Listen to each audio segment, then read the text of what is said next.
But as a king, my main chair, your tea for near chef for an area. And the mirror room be or transfer, na me the updates no do one to me at the aba. So, baby, be a will be ano, no you assume the coso team biano, ya the home seminal eba. My main shall send free Liverpool Bobo Kunim. At the time, our club, Ebefa Liverpool Bobo Kuno. Obe build a formidable squad, a strong squad that will compete here, England. And Europe. Now, club team no best say no.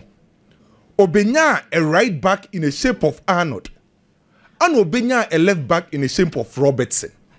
Sa two players we Arnold and Robertson. Ebeye key and important players at the club. Ne system. How was he born the ball? How was he attacking? And how was he do a mujuma? Club team no say no. Arnold and Robertson 2 and 3 number boy no. Nenya de kitwa. Obehwe the kind of numbers from them leave up. See a bubble season a year. Na Arnold or right back, Robertson or left back. Number of chances from create assist from them Liverpool team no. E can who be and the man Liverpool for a year successful under club. Won't mean you saw two players with influence and fame free almost success story ni. Mena wo ka say Arnold or from junior side ne baye or free bobu kunim. Robertson amoko fani free Hull City £8 million. On also so the next 2 to 3 years, Liverpool won't me rely on our players we. So Arnold ne Robertson omo era no, ye betima ka say abewe ye, abro my successful with Liverpool. Liverpool for say join that into omo join the new fullbacks are. Ombe use the next 2 to 3 years, enkosi 5 years. Any day say Liverpool for say. And said you be any no. Right back in the Liverpool we. Amena ka say Jeremy Frimpong here. We're passing the medicals and then we Liverpool for exchange documents with Liverpool for Maria Bibia. Jeremy Frimpong the oil Liverpool there or activating €35 million. Jeremy Frimpong Ebebo Liverpool team no as the right back. And it just somewhere where we had the Liverpool for near say Ken. Bomb of for near Liverpool for bid natum. Milos Kekes. The ebe we actually say. Liverpool for ne bomb for ne ye our mo yaji Liverpool for bid natum. Na Liverpool for bid omidi kind of coin the first bid. £35 million plus add-ons 5. Now bomb for ne chomo by a Liverpool for emiem kakra. Ewie ya no report eba ne che say. Most likely say bomb for ne ebeji Liverpool for bid natum. Na last week ana Liverpool penyin for ekosi afali Ramadani. Say ka super agents and I say agents are recently omuye adwuma pa na Fali Ramadani kan ho bi. So last week ana Fali Ramadani any Liverpool fo shaye ana omuye bibia boy ni nyaji tu mu Fali Ramadani enyaji tu mu ni agent fi obeje boy ni ba be sign contract to 2030 Ediama Liverpool team no waka yes. The reason why Milos Kekes eji tu mu so bobo Liverpool ye say Real Madrid ne Man City no mo ba ho ni nyina no. It seems a Liverpool for project no omo promising enough playing time. Brandon no say Liverpool dey bet mabuano. So as it stands now, personal terms is called Bejo Liverpool any issue by a way.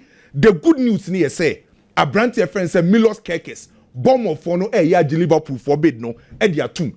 Now the major reason why Liverpool for settle on this boy say Liverpool for omu data analyst any omu data room no omu see if it is Brandon free AZ Alkmaar ebe PM or bomb of English Premier League, 2 seasons near wetimi adapted, wetimi settle very well in the Premier League.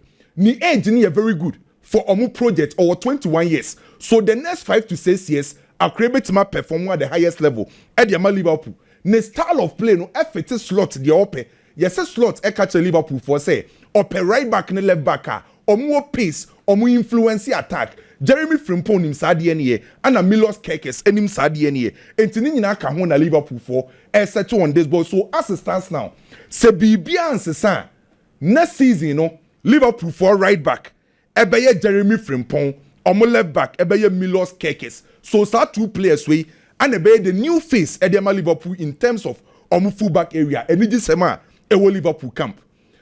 Last month anam de betuja say Manchester United de kosia Matheus Cunha no. Enfa ho say Manchester United de struggle no. Matheus Cunha catch Manchester for say obebo Manchester team no. My last month me the sad story ni betu wenim.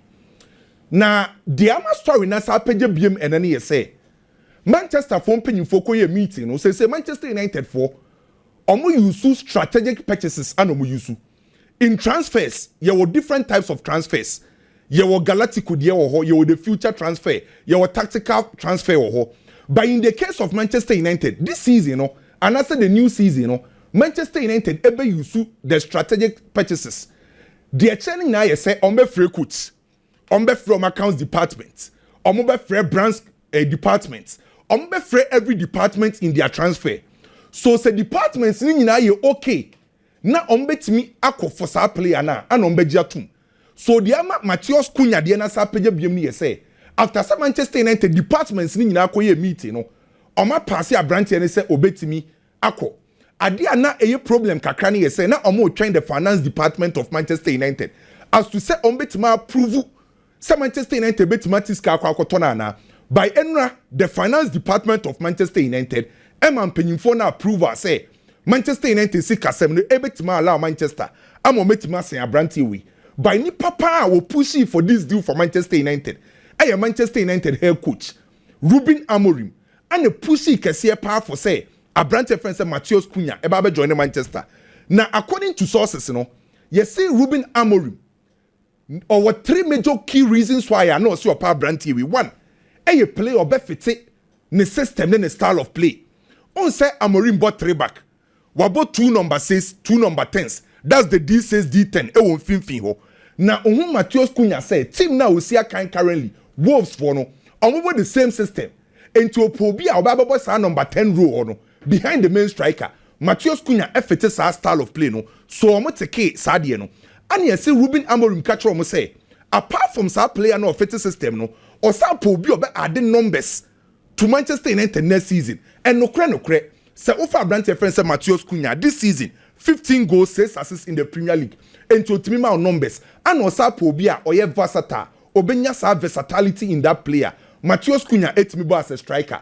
And number 10 and a number 8. And to my friend say Ruben Amorim and a pushy for this deal. Say bibi am beboma abranti and also join Manchester United because enra Manchester United so a departmental meeting e course no. Departments ni na pass Matheus Cunha say Manchester United ebetimi assign no me kopie mu Atletico Madrid for ekopie mu Milan na Atletico for kopie mu Milan no ana omde impanyimfo kodi nkomo na ne nyina ne say Atletico Madrid for kobusa AC Milan say ama brand ye ne friend Rafael Leao no ne ho nsem te sen na AC Milan for are ready to sell Rafael Leao na ana Milan for catch Atletico Madrid for say omo de omo mpre omo se ombeton Rafael Leao by say Atletico Madrid for you ready so ombeton Rafael Leao omo de omo da go de hia ne say omo betua brand any release clause 175 million euros ana Atletico Madrid for say okay ate ene ye ko bom panyimfo amane ne asaba so Atletico Madrid confirm akoye enquiries about Rafael Leao from AC Milan enye Atletico Madrid ne nis kombetimetua Omuska because recently upetim ba ko otiska to players pa na enkofo adwen shedan ko ba Atletico Madrid for etiska kese pa check the amount omede ko fa Joao Felix edene ba ye 127.2 million euros na nyeska ketwa do se na ye installment by the end omutua se eska no eska omede ko fa Julian Alvarez de by 75 million euros enyeska ketwa omukọ Monaco ekofa Thomas Lima 72 million euros enkofa ntiase recently Diego Costa 60 million euros from Chelsea to Atletico Madrid. So say you spend this canon Atletico Madrid for 8 million spend it. By Ken, Rafael Leao to Atletico Madrid. Na Diego Simeone ne ye coach a etwetwe maso kakra because one, Diego Simeone about 2 formation. Either so about 4-4-2. 4-4-2 no. E be den for Rafael Leao. 3 back and Ansenio Bon. I just say Rafael Leao wing back e be den. So say Diego Simeone ne wo ho dia. Na Atletico Madrid for Rafael Leao no etwetwe because Rafael Leao perform very well under 4-3-3. Our mu use a right press system no operating from the left side. So Atletico Madrid for catch AC Milan for say omo ko no masaba. Na ken story bi amati na ria we no. Menim dia ma story we mempe say meka senya no kre no. What Liverpool ne Hurricane in time no. Boboba no. Liverpool ne Hurricane. Meeting story and I'm saying Debbie. Hurricane joining Liverpool Hurricane. And the other story no media chepani say nipa no breaki Jeremy Frimpong to Liverpool. Milos Kekes to Liverpool o breaki in last year December. Sa nipa na abi breaki story no. Yes, so you insider with Liverpool. So Hurricane the about Liverpool or more defend the league no. Because defend the league title. Where do you hear me? As Arsenal be season 7. Because anka ekoye obi anka meka say obwa by nipa no breaki Milos Kekes Jeremy Frimpong o breaki in 2024 December sa nipa na be breaki story your friend Ivan na story we nyame adoma echi na metwetwem e dia ba Barcelona aka no ache Bayern for Marca Sadu aso manenko omo manenko boy ni so say onko na onim say Bayern for omo ye mafia omo contact Abranti we anom ka chen say sa defensive midfield role no say Frankie Dion say what your story no cra Frankie Dion e be number 1 say Marca Sadu Mark Bernard so ba because at the time na Mark Bernard empire no cra na nka ebo enti na de won ka ho enti say na Frankie Dion etna Mark Bernard eba no antwe ya ba be the third choice enti bra Bayern nanka defensive midfield role no bebo no onya obeko yes boy ni say there be onko or the Barcelona project ni di ana Hansi Flick so aka che de ko say Frankie Dion Mark Bernard ana Casado no there in terms of aggression or you very combative ye we yes boy no man mo oh by one say onim how to manage the players no enti wo games we ho bet make so Bayern for no sad you know off. So, a few transfers, you know, assassin temper, assassin breaky, and so at the moment, bet to us, Copentama, the Bobo Club World Cup in Australia, Adelson, Bremuka Kramame. English champions, the Omech, in which Mr. Mo, and the respect a Momo. Champions of England, almost champions of the land. Champions of the land. Oh, he never to miss and almost story in I say, come on, champions of England. That was the champions of the land. This is quite a England. That's it. The Yamiasi almost a safe treble. And see the Abbey League champions and the Yamiasi. Back away there. So, Nano Zankamoko pray for Cup and fat. Oh, yet, say. Mianka say me YouTube say ye team no de enye ye guswa ye hye niema ye be hye wie season we there it's been very very bad Ken aminchia awoshi awodun kwa no fin awoshi sinya awoshi bibia wo bia chiao na say Holy Baba ewo King's Unisex Saloon ewo ahojo roundabout dan ya Lawson TV and Lawson FM wom no wo de udru hɔ a na first floor but we say yes Holy Baba etam kuchu be you tini dia more correct Holy Baba fantastic ye three so ma no omra ye oni mu ndi dwoma ken afi ye monkomo okay transfers in 7 no de tie ne say Barcelona nkwada no say minim so what realize bibia it would be difficult to convince them in any case say individual be cry on Barcelona no I will never advise him to go to Bayern Munich sa number 6-1 say drobi na hyewo nkwada bi o matona ba obi a emfa na omunkra no omo teams foforo ma efa patchwan mo Barcelona nkra no so be fufa be more the omokoko team na eta oh send ya na dependent on individual basis there was Thiago Alcantara and Fabregas okay Fabregas that so no quantum Alcantara na hoimbe oh my I hardly will you see these guys leave La Masia on say let me okay so let me my main car must be you see Barcelona boys no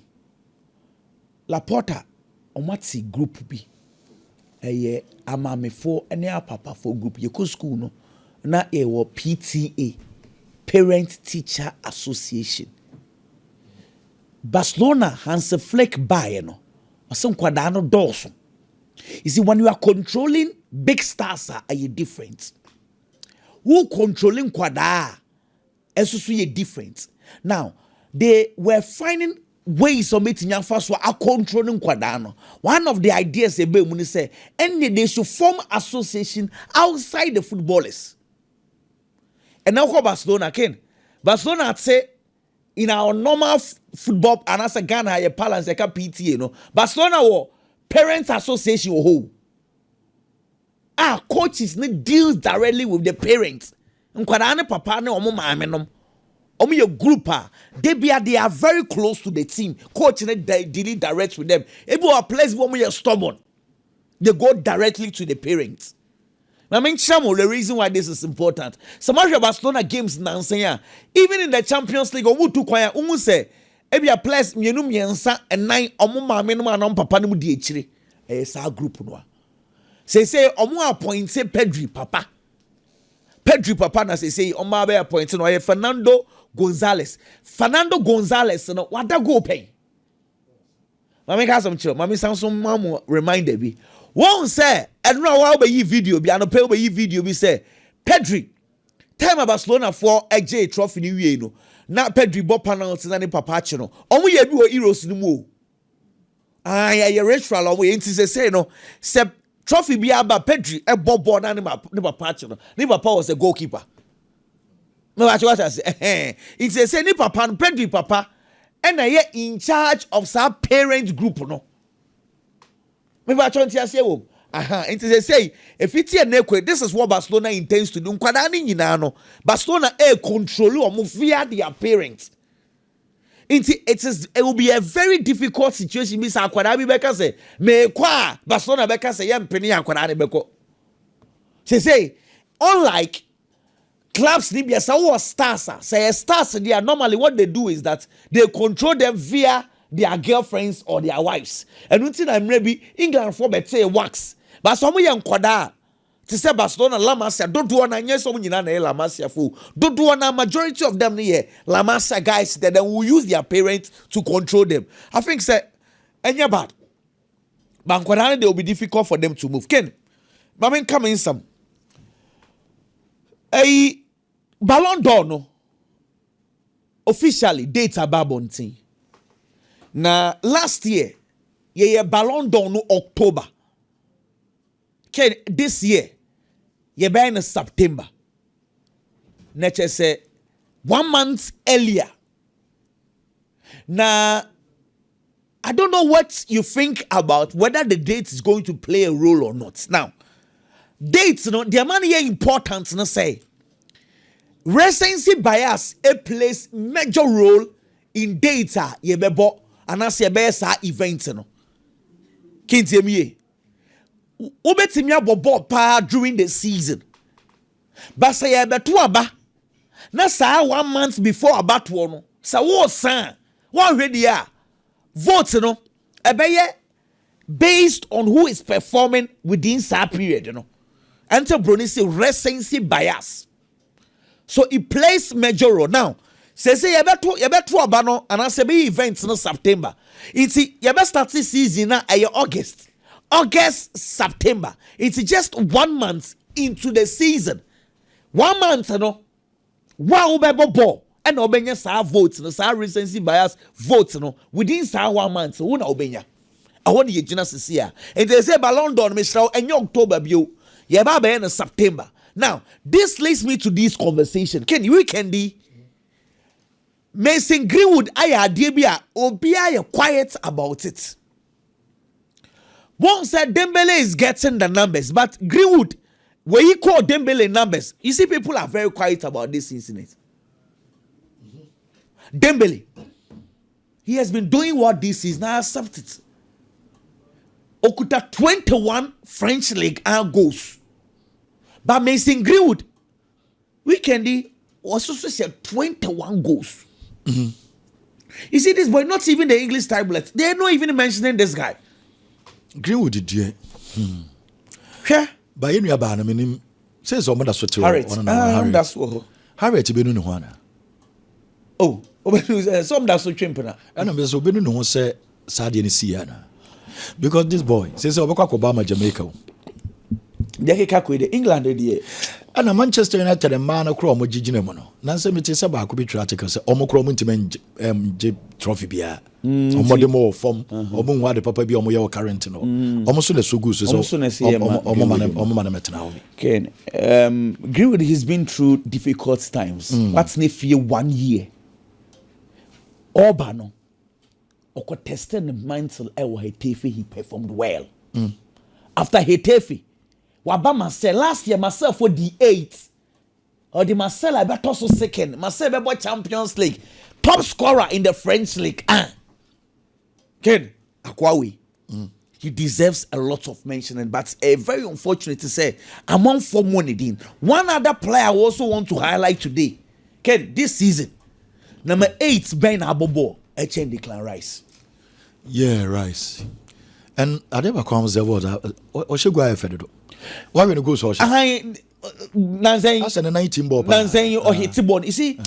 this is what Arsenal in mobile Arsenal performance now about for me it looks like individual plays we are failing to honor them okay can truth be told Boa Declan Rice about this season Saboni be said even if Martin Odegaard had given Arsenal 80% of what Declan Rice gave Arsenal and coming out so Arsenal Bobrenye say say 8 now bono and can not on for goals and can give any wo after no the goals neighbor be can no ma say attention neighbor Declan Rice so ba general play should be told this guy on only David Raya 2 Arsenal players I will say boldly say this season on my performing much respect to them Ken Manchester City I mean kebi problem I want to say we cannot beat teams at a ball low block you know Southampton ball City ball 72% of ball possession okay you know Crystal Palace you ball 78% of ball possession. You know Southampton game, the City bought 26 shots. And now, you know Crystal Palace, you bought 23 shots. Into 2 games, City about 49 shots on which they go. Haaland Jinem, Kevin De Bruyne Jinem, Savinho Jinem, Doku Jinem, Mamush Obie. Okay. Problem is that we cannot break teams on low blocks. Interestingly, 2 teams in about 5 at the back. Almost City deep wa.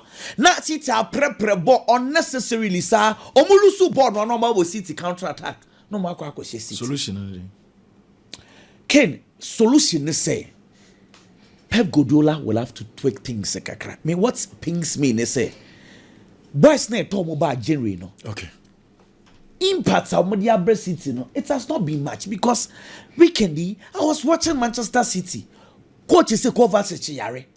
And your double pivot your boy Bernardo Silva and a Kevin De Bruyne. Meanwhile, my Pep Guardiola tisika koto Nico Gonzalez at the bench. Now I'm saying omo boni bi. Otoni be here day. Okay. Pep say Kuzanov. And I know man Nico Raleigh be boni bi insta Kuzanov in your boni bimbo. Kuzanov was Manchester City's best player before he ever dropping. No problem. We'll say or back four and say so per se a year stable. Okay, yati. Then the next moment, Akanji Baya, Wama Kanji, Wabebo Boni, when Jina center back, Akanji Kujina 2, on Wemukran and send the one form. What's our farm and Ekojina 2? What happened to the statement that Pep Guardiola can say? Sir boys, no, or person maintaining the back four. So today Pep Guardiola says this. The next morning, no, Sans was the son, no. Says, hey, yeah, can I say, it was some Manchester City finds a way to beat Bournemouth. And yes, because I am imagining, say, see, if City plays in the Europa Cup next season, City targets you will not get it. Me that say, another bad news for City, for Vet, Omopuli out area, yeah. And it is Manchester City. For Vet, almost the whole package are too expensive. Almost a crown the packaging in a year cotton or secure the man you're kicking in a bomb agent fee a dorsal to into City at your home. And your moon got to Morgan Gibbs White. A City, this boy, and as I say City Ecofa. Came patrol Yempeno. Ain't for Lanvitz. Omo for Morgan Gibbs White. David Mr. Kenny, medium wire, Yempeno. Yempeno. Now, what is Kakoto Jagrel is over 100. Now, Biggy. Just say there. For Lanvitz, you know. Since I acquire Bayern phone, almost a package, you know. Liverpool, Liverpool, Mr. Mo. Liverpool. Since a Bayern Liverpool. Tight race, City out. Morgan Gibbs White, a very good player. Mr. Need you more. Yempeno. Go for a job. Rodrigo Mungina Quay. Morgan. Go for your brain. This is okay. Yemgo. Biggy. You're not Yamiase. You're not lost in the tea for you. I said, "Oh, my Jibber, no tea show." Can Mamma Shassi from Free Baby only Kweku and Manchester City. Now Kweku can say. City share teams on mobile low block at Manchester City bear. It has been a long-standing problem for teams that are mobile possessive football. The best way to get results from them is to defend and defend very well. And to back in the days. Say Pep Guardiola Barcelona, Asia Manchester United, or share Manchester United with ease. Because that's Alex Ferguson in Nima di Conti as a coach Yakola Ketwawi. No Nico defend it. No Jaima Pep Guardiola Bobono. He felt Pep Guardiola trying coaching, he's too young. A baby as an Abasa and way through. No, I share Manchester United said your pair. But Obeshia Jose Mourinho Chelsea. A baby game Niberia no more complaining, said Chelsea a packet bass and a Wamabo Nanyefe and a whole lot. But ye baby no money resource now Omuhiano, no more the call. And the teams no more possessive football. Like the Pep Guardiola type, the Barcelona type, at the team no more total defense. And I'll bet media show now the results. And Oliver Glasner being an experienced manager, and him sad, you know, it will quite be fast on Manchester City. Now the results, and you're quite unfortunate. So City about this beautiful football, or good football, or possessing what dictated the pace of the game. But I bet we ask, you know, my Manchester City and results, not team no defending and results. But then again, you ask yourself, say, is this the first time at ABC? Our football, it happens. Maybe in the Champions League, Barcelona and Celtic. Barcelona bought as much as 89% of possession. Emma Celtic bought just 11. We are seeing the Sabena Victor Wanyama more Celtic. We are seeing no match at Barcelona 2-1. Now, far the end of the call. So at certain stages, you deploy a tactics or a system to get the needed results. And I know Oliver Glasner, I am happy for him personally. A man at the point now there was so much pressure on him. Sir, Crystal Palace come over person mu beja ne kwan because omu feel say dey nti omo de ne buy no ontimi nya say adwuma ne mfa momo after winning the Europa Cup with Eintracht Frankfurt ni akwa forward as a manager enya results wey na ye but he has transformed the Crystal Palace team and certain other players individually e wo team ni mu a omo bobo no the man ma results eba so kudos to him getting Crystal Palace their first ever major trophy since the club. I think that is something good for a manager. It is Oliver Glasner, and kudos to them. They have done very well. Ken, Mati coaches baby, on a free club mo. Now I'm saying I go back to the club. Na niema nkonka infama omo. And a lot of the time, so you see a coach be person or go back to team of free mo. And I see you see a team be a pamu coach. But a person say go fane ba. Na man for bisa question. The second coming the be ye, and I say enye ye. In as much as said there have been a lot of coaches who are there are also a few ones who are a typical example is Job Heynckes. Job Heynckes free by Munich. He later got back. Or back and Yama kind of man to the extent say or the Bayern Munich Bobo Kono treble. Continental treble for that matter. And Yama Koye and so Eddie Amano. You will just say Mourinho. The second coming was Chelsea. Now in Shadanya, but at least coming back of the G League. Recently, Carlo Ancelotti in so Real Madrid. The second coming of Real Madrid, things hasn't been bad except this season. Even with this season, and yet that bad. And the Madrid expectation in the Wasro and no Namana Kwaka. It's the influence a lot of the coaches. Almost free club no sign Barca. Second coming, there are other coaches almost I am Momo. In Komoya and Biggy and Papa friend Eric Ten Hag. Ken, there are reports a free Netherlands deba. Say yes, episode almost go for Eric Ten Hag. And then the bias Bobo Kunim. Eric Ten Hag eba Manchester United and Yama and Kon Kayan Famano. And I'm paying for Jana Quine and all the free team in Koye.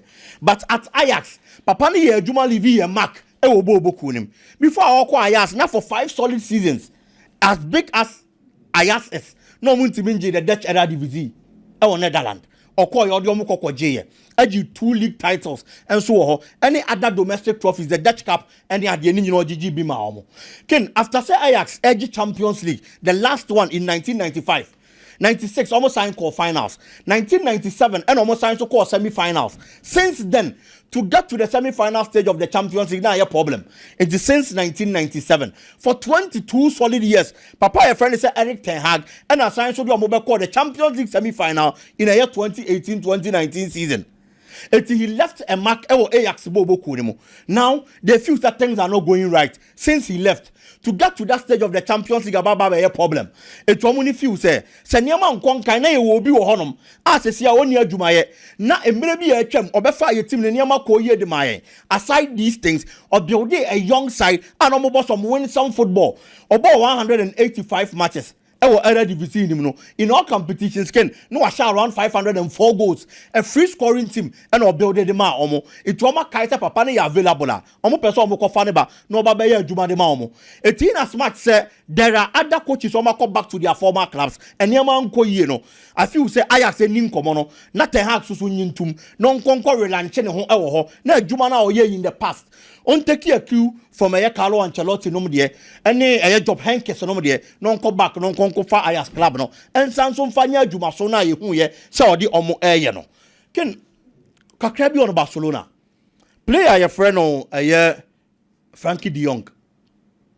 One man and Tia said, but some 24% will renew and also more extend their branch in the contract. But Adiaba Kwaka AC Casama branch into the wages so. Na on extended contracts and on Tena Barcelona. So you're Frankie de Jong, and I said, maybe you're Frankie de Jong. Quickly, Metiasi and my extended contracts and no matter me wages and so no matter Barcelona. Can a lot of the time, so bet is a player prepare. Player on your fit, on your consistent. Availability are a problem. Eddie am a player now. At the time will be a team liberating and I'm found a quality okita, nor the sidelines. Team need to be using him for your results. A beba bonte, not team baba beton player no.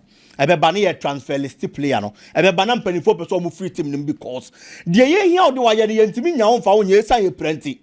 But for a team like Barcelona, they decided to move back if fit in the player Frankie de Jong or prepare. Na Barca for you ready say omo be sha brand na man want to because omo with the kind of quality a brand any possess.